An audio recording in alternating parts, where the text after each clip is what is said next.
Hi guys! Magluluto tayo ngayon ng puto.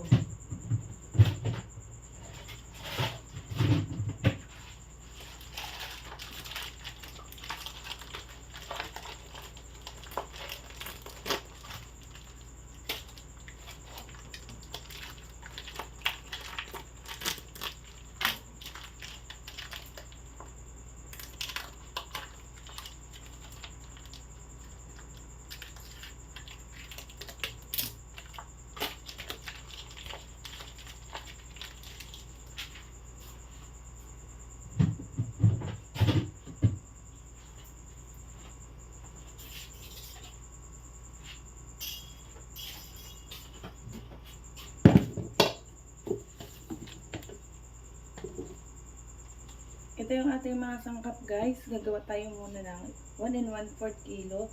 So 1,250 grams.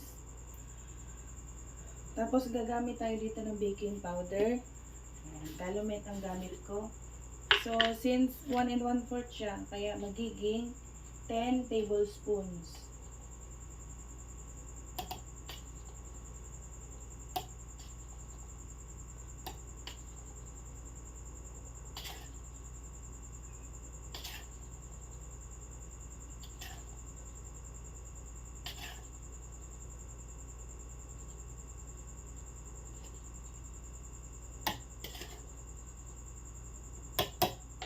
Ayan, 10.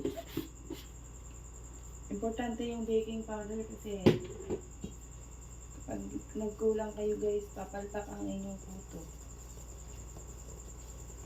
So, i-mix nyo muna to yung dalawang main ingredients natin. Pampaalsa at flour. Susunod natin yung white sugar. Ayan. So, 1 kilo, meron tayong 5 na 3/4. 1 kilo and 1/4. 5 yun. 5 cups na tigti 3/4. 1, 2,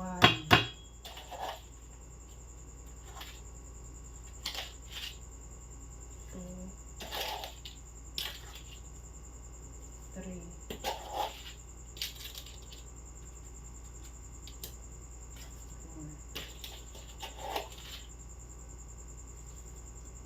Buo-buo yung sugar ko ah. Kaya ganito. Ayan.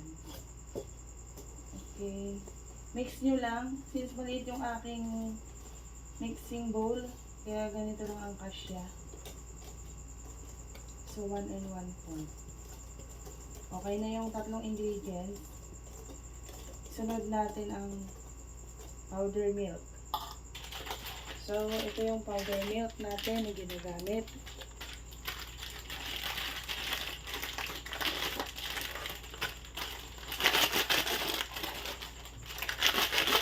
Alam nyo guys na mas nakakatipid tayo sa maliliit na ganito kaysa naman doon sa malalaking packaging. Kasi kung i-compute nyo yung versus dito sa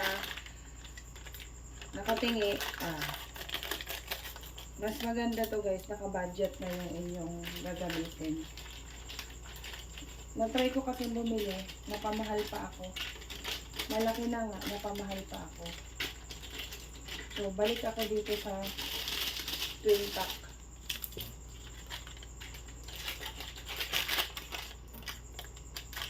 Okay? Para masarap ang puto, huwag mo titipirin sa ingredients. So, ito talaga yung main ingredients natin.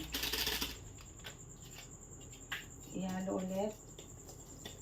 Hindi ako naghahalo ng sabay-sabay guys. Mahirap yun eh.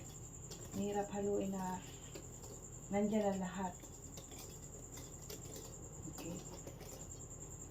So, margarine. Margarine at itlog yan. Sabay naman ang paghalo niyan. Sabay sila.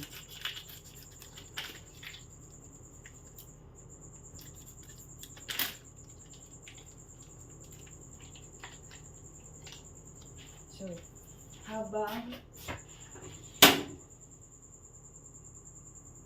habang nagmi-mix tayo dito, kailangan buksan na natin yung kalan.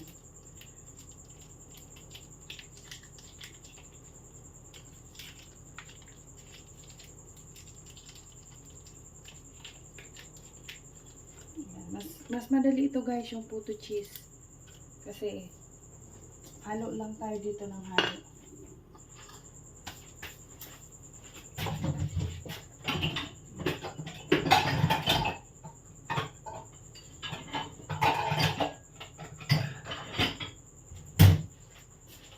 Yung itlog guys, tingnan nyo kung okay. Kailangan isa-isahin nyo yan. Mahirap kasi kung malagyan natin ng bulok na itlog ang ating mixture.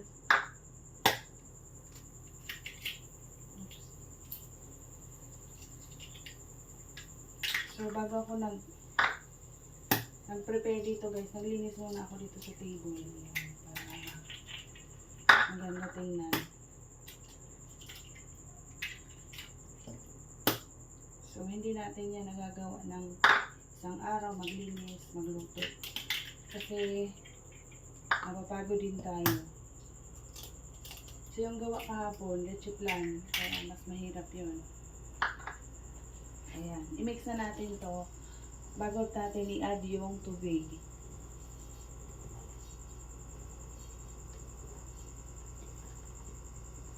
Mix muna natin, ano lang, bahagya, slightly. Ayan. Tapos, ugas muna ko, nag-kitchen ko natin. Meron tayong measuring cups. Ito guys, measuring cups natin para sa tubig. So, gagamit tayo dito ng tubig na mineral water. Nabibili guys sa tubig. Purified. Purified water. So, pag 1 kilo, makakagamit tayo dyan ng 1,100 ml plus yung 1/4 nun. Ayan. So, ito yung 1/2, diba? 1/2, I mean. Yung ganitong takalan. So, pang 1 kilo pala yung nilagay kong tubig, kulang pa yun. Pag 1 kilo kasi, dalawa nung lagayan ko na yun.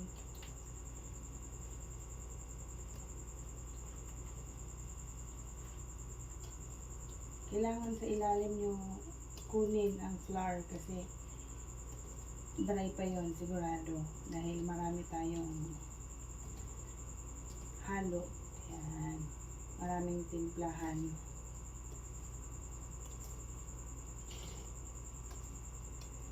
So, ngayong umaga, ito yung gagawin ko. Puto cheese. Pagkatapos, puto cake naman. Medyo madami-dami ang puto cake. So, ganito yung 2 tabo. Yung tabo ko, guys. So, maglalagay pa tayo kasi kulang pa.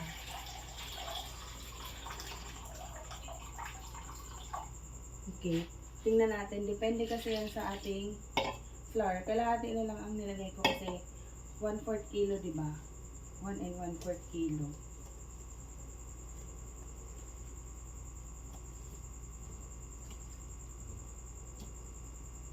Kailangan yung i-check ang flour.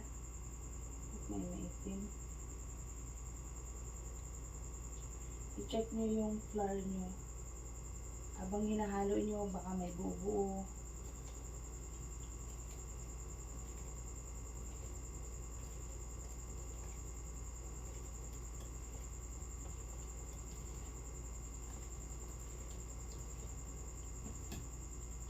Yung buo-buo kasi, maaaring baking powder. Kasi hindi ko naman yung sinasala na baking powder.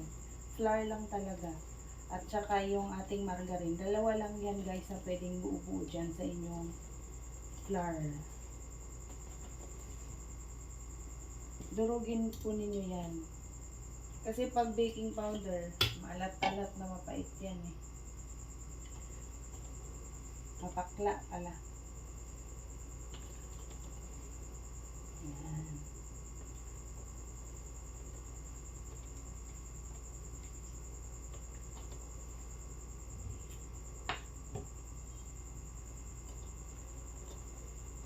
So, dalawang halo to guys. 2 kilo kasi ang gagawin ko. 2 kilo at 1/4.